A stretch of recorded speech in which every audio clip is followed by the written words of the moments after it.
Assalamu alaikum wa rahmatullahi wa barakatuh. Androany dia zoma farany ato anatin'ny volana masina Rajab. Amin'ny andro zoma, anisan'ny mampiavaka azy araka ny voalaza ny mpaminany sallallahu alaihi wasallama amin'ny hadis marim-pototra dia misy ora anankiray. Raha mangataka amin'ny Allah subhanahu wa ta'ala ianao mitalao aminy dia ahazo valim-bavaka eo ny eo.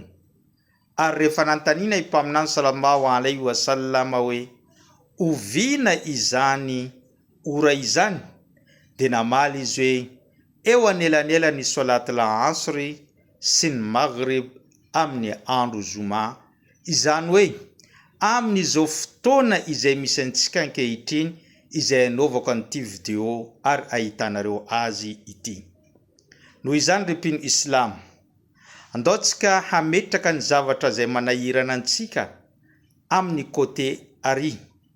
Fandaotsika hitalao amin'ny Allah, hanao dua amin'ny Allah, hitaraina amin'ny Allah ireo zavatra izay mety manahirana antsika, ireo fitsapana izay mandalo amin'ny fiainantsika, ireo zava-doza izay mahazo antsika, mba hanalany Allah an'izany na hanamavanana an'izany eo amin'ny fiainantsika.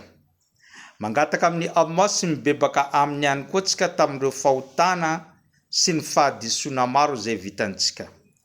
Ary rehefa vonona anao hangataka dua amin'ny Allah, dia mba ampidiro ao anatin'ny duanao ripiny Islam mba ahatratra ny volana manan-kaja Ramadan, dia itenanao hoe Allahumma ballighna Ramadan, Allahumma ballighna Ramadan, Allahumma ballighna Ramadan.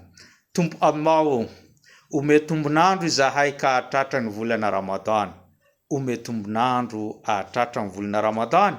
Ome tombonandro hahatratra ny volana Ramadan. Satria nahoana? Satria efa ray volana mahery 3 andro sisa dia hiroso ao anatin'izany volana Ramadan, hifehatsika, hisokatra varavaran'ny lanitra, hikatona varavaran'ny afobe, ary hifehatsika, hanao tarawehatsika, hamaky Qur'an, hanao swadaka tsika mandritra an'izany volana be fahasoavana izany, ka mangataminy Allah mba isan'ireo mahazo tombonandro ahatratra an'izany, fa tena fahasoavana lehibe ny fahatrarantsika ny volana Ramadan. Aparitao betsaka any amin'ny hafa, amin'izay mba mahita n'ity video ity izy ireo manao dua dia anisan'ny mahazo valisoa amin'ny Allah ianao. Izay nanaparitaka an'izany video izany. Wassalamu alaikum wa rahmatullahi wa barakatuh.